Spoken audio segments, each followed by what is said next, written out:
हम सब एग्जाम से पहले न जाने कितनी बार टाइम टेबल बनाते हैं, लेकिन जब बात उस टाइम टेबल को फॉलो करने की आती है तो उसमें ज्यादातर स्टूडेंट फेल हो जाते हैं और सिर्फ 5% स्टूडेंट ही अपने टाइम टेबल को फॉलो कर पाते हैं। अगर आप भी उन 95 स्टूडेंट्स में से हो जो टाइम टेबल को फॉलो नहीं कर पाते, तो ये वीडियो आपके लिए है। इस वीडियो में आपकी प्रॉब्लम का सोल्यूशन आपको डेफिनेटली मिलेगा। लेकिन पहले ये समझते हैं कि आखिर टाइम टेबल बनाना इम्पोर्टेंट क्यों है। मान लीजिए आपको किसी डेस्टिनेशन पर पहुंचना है और आपके पास वहां पर पहुंचने के लिए दो ऑप्शन है। पहला ये कि आपके पास एक मैप है जिसमें उस डेस्टिनेशन तक पहुंचने का रास्ता है, और दूसरा ऑप्शन ये कि आप बिना मैप के ही चले जा रहे हो, ये सोचकर कि शायद आप डेस्टिनेशन तक पहुंच जाओ। इन दोनों ऑप्शंस में से आप कौन सा ऑप्शन चूज करोगे? ऑब्वियसली पहला वाला, क्योंकि मैप के जरिए डेस्टिनेशन तक पहुंचना काफी हद तक आसान हो जाएगा। ठीक उसी तरह टाइम टेबल भी हमारे गोल तक पहुंचने का एक रोड मैप होता है, और एक अच्छे टाइम टेबल के जरिए आप अपने गोल को इजीली अचीव कर पाएंगे। अब सवाल ये उठता है कि आखिर एक अच्छा टाइम टेबल कैसे बनाएं? एक अच्छे टाइम टेबल के लिए सबसे पहले आपको अपना गोल क्लियरली डिफाइन करना होगा, यानी आपको कितने परसेंटेज स्कोर करना है वो आपको क्लियरली डिफाइन करना है। लेकिन याद रहे, गोल आपको रियलिस्टिक सेट करना है, ऐसा गोल जो आप अचीव कर सकते हो। गोल सेट करने के बाद आपको अपने टाइम टेबल को 3 पार्ट्स में डिवाइड करना है। पहला स्लीप, दूसरा डिस्ट्रैक्शन आवर और तीसरा topics to be completed.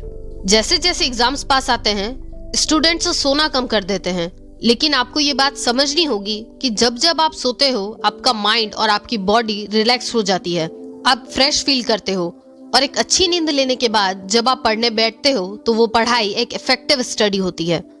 Sleep time wasting नहीं होती है, ये एक चार्जर होती है जो हमारे माइंड को एनर्जी प्रोवाइड करती है।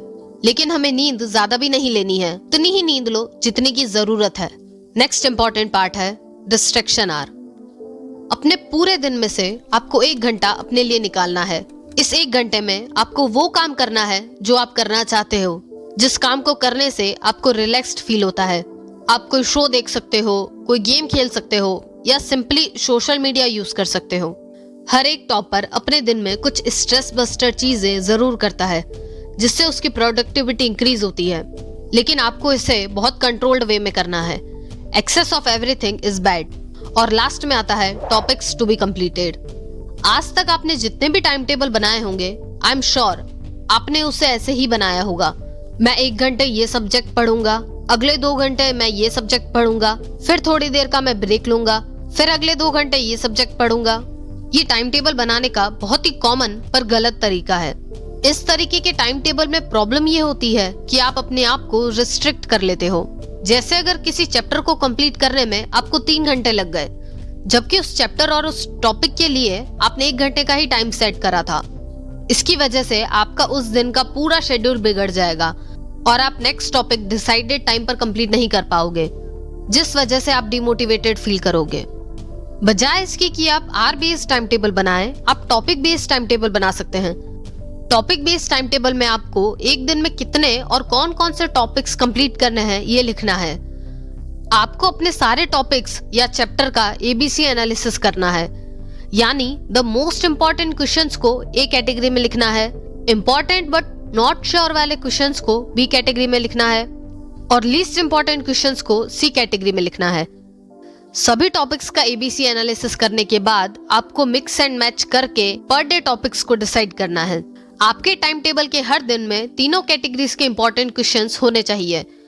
इस वीडियो में बताए गए तीनों ही पॉइंट्स, स्लीप, डिस्ट्रैक्टेड आवर और topics to be covered, time table frame करने के लिए इंपॉर्टेंट है।